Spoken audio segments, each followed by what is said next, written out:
चला तर मुलांनो, आज आपण वर्गविस्तार कसा करायचा ते पाहूया। त्यासाठी बैजिक सूत्रांचा उपयोग कसा करायचा ते महत्त्वाचं आहे। वर्गविस्तार करताना बघा, मी एक गणित घेतलेलं आहे, 5a + 6b चा वर्ग। मग इथे कोणतं सूत्र वापरायचं? a + b चा वर्ग। ह्याचं उत्तर काय आहे? a वर्ग + 2ab + b वर्ग। हे सूत्र प्रत्येकाचं पाठच पाहिजे। आणि a - b वर्गचं सूत्र आहे a वर्ग - 2ab + b वर्ग। मग ह्या गणितामध्ये एच्या ठिकाणी आपण काय ठेवणार आहे? तर 5a आणि बीच्या ठिकाणी काय ठेवणार आहे? तर 6b। मग कसं सोडवायचं? ॲज इट इज हे गणित लिहून घ्यायचं अगोदर।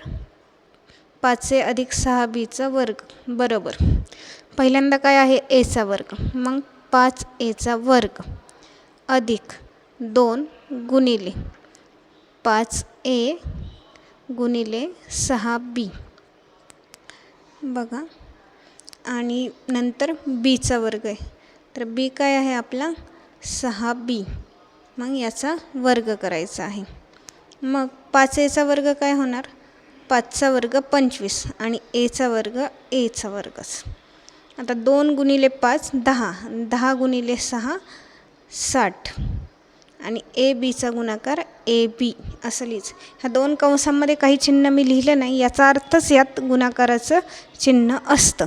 आता 6b वर्ग, 6चा वर्ग 36 अधिक b वर्ग, हे आलेलं आहे आपलं आन्सर। इतका सोपा वर्गविस्तार असतो। तुम्हाला व्हिडिओ आवडल्यास नक्की लाईक करा, शेअर करा आणि कमेंट करा, आणि चॅनलला सबस्क्राईब करायला विसरू नका।